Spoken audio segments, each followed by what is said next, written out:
The next one is module 3, managing the computing risk, cloud computing security and the risk. Okay, so basically it will cover the governance, risk and compliance in domain 2, 3 and 4, and domain 9 incident response, and domain 6 interoperability and portability. Okay, we will cover all these things in this particular module 3. Okay. So in this module, we'll talk about the risk and governance. Basically, what is a risk? Okay, like all the what are the controls which is wrapped around this cloud platform? What are the risk involved and everything? Okay, and basically, what are the factors? What are the frameworks which we have for risk management? What are the legal and compliance regulations which we have, like jurisdictions, contracts? What is an artifact? Then we'll basically talk about the audits and everything. Okay, that's it. Okay.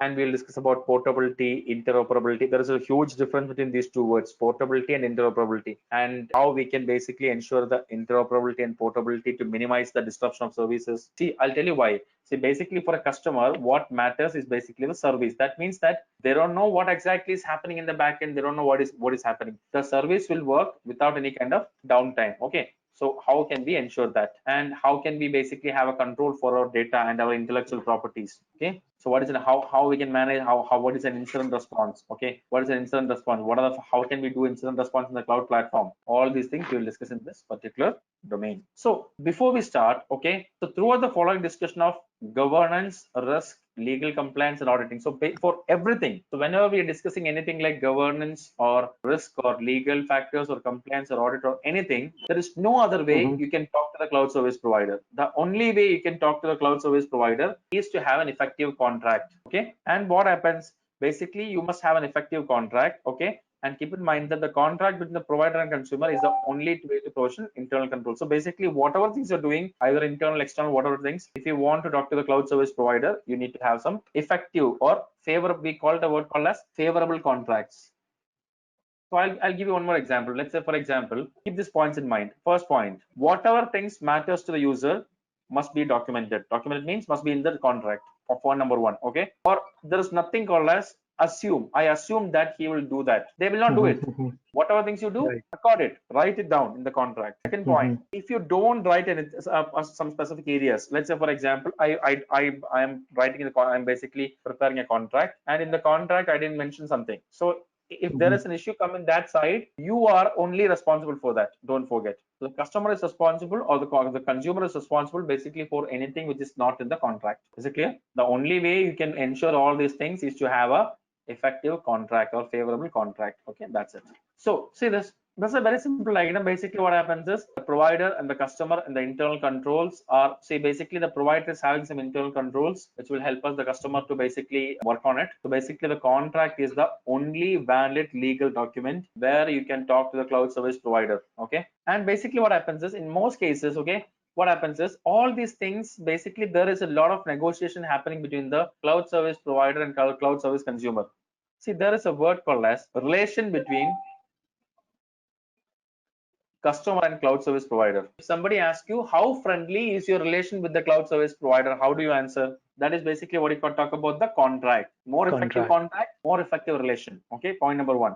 Okay. And I'll tell you one more thing. This SLA is a part of contract. So first of all, let's say Varun is basically planning to move to cloud. Okay, so Varun is having a lot of requirements. So what you will do? You will basically prepare something called as a SLR. SLR means service level requirements. Requirement. Okay? Yeah, and this particular requirements document, you'll basically share it to the cloud service provider, and he will go through it, and they will create something called as a SLA, service level agreement.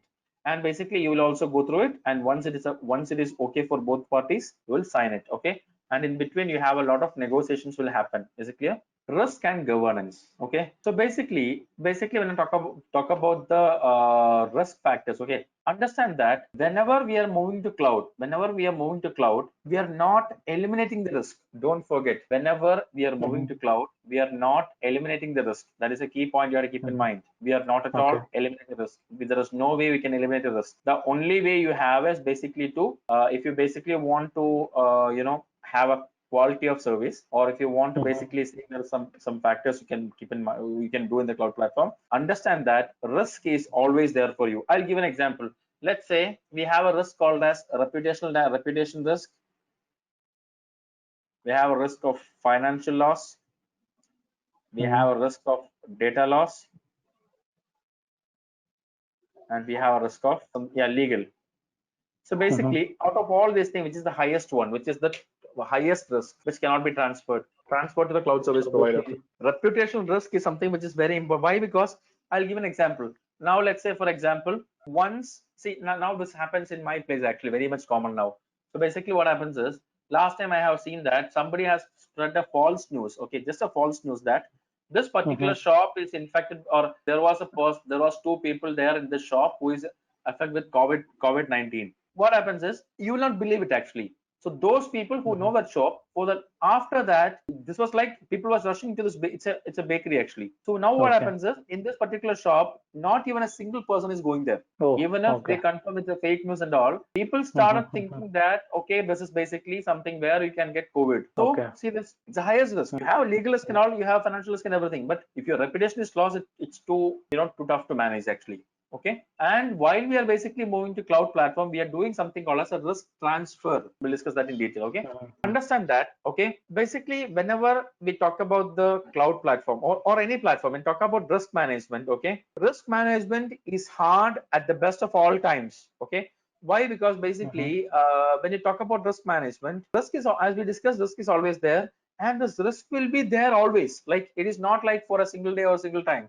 It will be having that continuously. Okay, like the whole point here is, you need to spend more time working through the risk, and you have to understand where you have sufficient controls and where you need to have more efficient controls. Okay, that's it. The next one is how governance changes are necessary. Basically, in managing risk, we have to make sure we have proper governance changes, and we must enforce effective controls. We can have enterprise risk management, we can have a IT risk management, and we can have a third-party management. Third-party management, I'll give an example. Have you heard of the word called a supply chain? So basically, let's say, for example, now you tell me, okay, Varun, I'll teach you. I'll teach you CCSK. So Varun is basically giving contract to Krish. So Krish, what he do is basically Krish will basically give it to another person, person A. Okay, we'll talk to Varun. So as if I was the trainer, I know this is the person called as Varun Goer, and he is basically having these requirements. He want to basically get these things very much clear. So I know his requirements. At the same time, when I outsource this requirement to a third party, he may not know that. He may not know if this is basically something or what is your requirement, how we can accomplish. He may not be able to do that. Like the same way, let's say, for example, I am basically, my company is outsourcing something to a third party person. So again, he is giving to another person. Again, he is giving to another person. It's a huge risk. Supply chain is basically a huge risk actually. Okay, there must be a proper mechanism for you to manage the third parties also.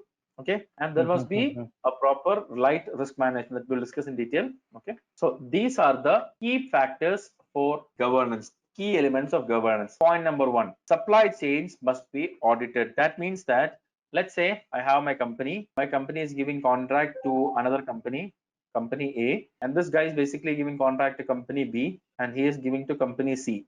So basically what happens is, even if I have only I have a contract only with company A, I need to know, as an organization, I need to know which all vendors he is using for accomplishing my requirement. I want to know the supply chain. Okay, and the contract you have to clearly mention, I must have a mechanism, or I must have a control to basically audit the supply chain as well. Why? Because basically supply chain can be a very important thing. So what happens is, if you don't have a mechanism to audit the supply chain, you may get the cheaper quality services. Got it? And the next one is board and management structure and process. Okay, so that means that a cloud governance program must be attuned to the organization. That means that, let's say, so you must know basically there must be a management team, there must be a team where we can basically manage the cloud and basically address the factors regarding the cloud governance. The next one is, we have a corporate responsibility and compliance. That means that, like, for example, when you talk about corporate responsibility and compliance, we have a lot of factors. We have a lot of things like legal factors. We have a lot of things like compliance factors. We have something like the auditability. So basically, all these things must be addressed in the corporate responsibility and compliance factor. And then we talk about the financial transparency and information disclosure. Okay, that means that this is something which basically you have to be aware of when it comes to cost. Why? Because I'll tell you. See, I say that I basically move to cloud platform. When I say I move to cloud platform, what is the effective cost I have to pay? Okay. Again, let's say you're planning to buy a car, they will tell you, sir, the ex-showroom price of a car is, ex-showroom price is, let's say, 10 lakhs. When you buy this car, it will be some 15, 20 lakhs. or let's say more than 10 lakhs. Why? Because you have insurance after this, you have other things, you have accessories, you have X or Y. Like the same way, there is something called as effective cost, or we say Okay. as total cost of ownership also. So basically, there must be a proper transparency for all this, and basically understand that ownership and structure and exercise of control right. That means that basically who owns this infrastructure, or let's say ownership and structure means basically who is, while moving to the cloud service provider. The problem here is we are transferring our data and everything to the cloud service provider, but there must be a mechanism for you to retain the controls. So if you want to retain the controls, you must have your own encryption keys. Don't forget point number one. Right. You must have your own Mhm. encryption keys, and it must be stored in your on premises. You must have a proper contract. You must basically make sure the data is in the location you insist. Okay. So supply chain assessment, supplier assessment, direct board reporting, compliance reporting, audit of controls. Auditing is mandatory. Don't forget, auditing is Mhm. mandatory. Okay. So guarantee question in the exam. This is a guarantee question in the exam. Risk Okay. management strategies. The first one, when you talk about risk management, what are the strategies we have? Okay. See this. So we have a risk avoidance, we have a risk reduction, we have a risk sharing or risk transfer. We can share risk transfer, Transfer. or Yeah. we can accept the risk.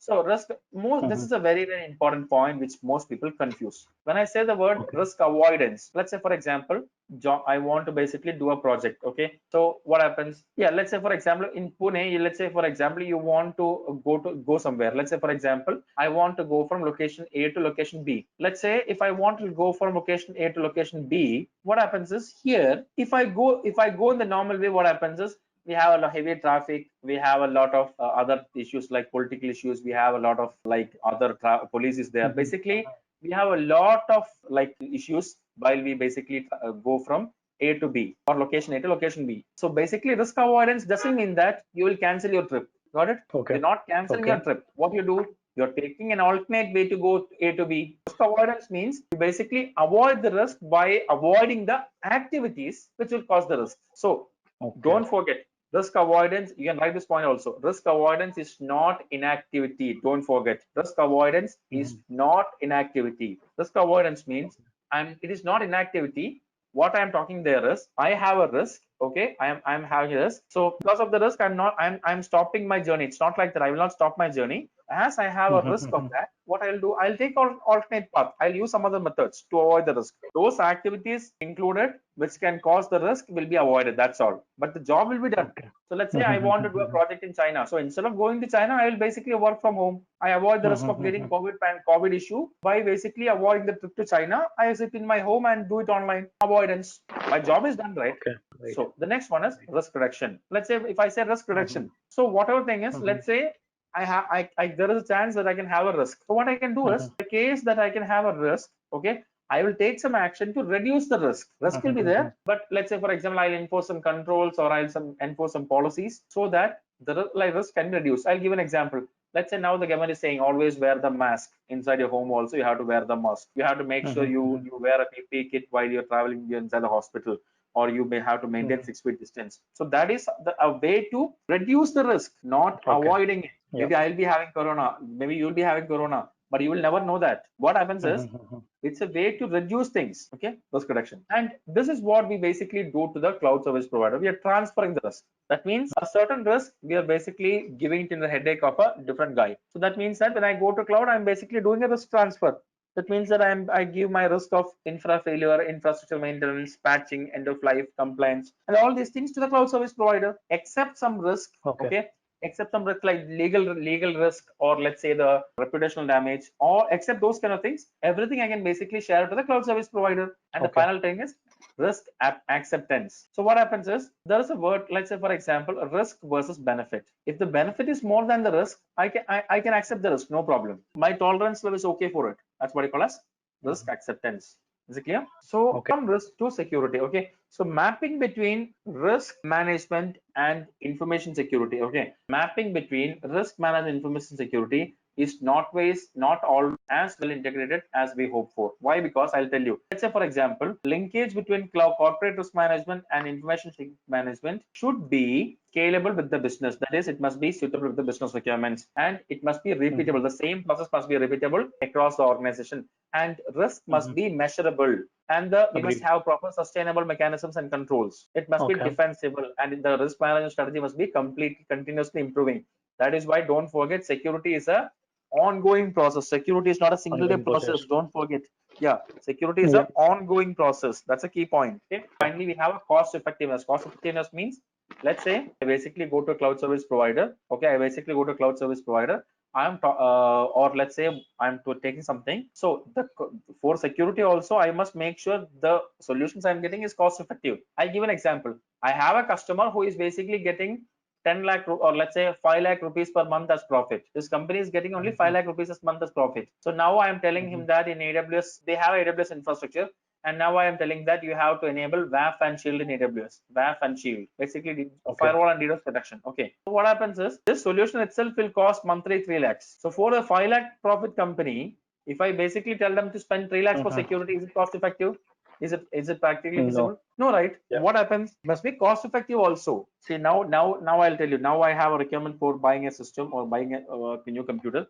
So what happens here is in that particular requirement I have of buying a computer, there is no point, technically there is no point of buying a MacBook Pro or something like that. Because why? Because I need to have a solution for my requirement. It must be meeting my requirements and it must be cost effective also. Like I want to buy a mobile phone. I can go for either Apple or Samsung mobile phone, or I can go to Virtue mobile phone. Both are doing the same thing, but Virtue is not cost effective. An example. So these are the factors you have to consider. Okay. Basically, talk about this. Physical control over the assets is very less in the cloud platform. Physical controls is very less. Segregation of assets, control or infra is very less. Okay. We have to rely more on the SLA and contract. We can only talk to them, or because basically we don't have a physical access, right? And auditing, when you do auditing in the on-premises, you have more flexibility, you have more control. But when you do auditing in the cloud platform, you have to rely on the cloud providers third-party reports. Why? Because you cannot walk into the cloud providers premise and get the report audit. And we have to do a assessment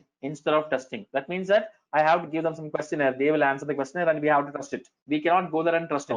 Basically what happens is in the cloud, see, whenever you get time, read this very much effective, zero trust model. Okay.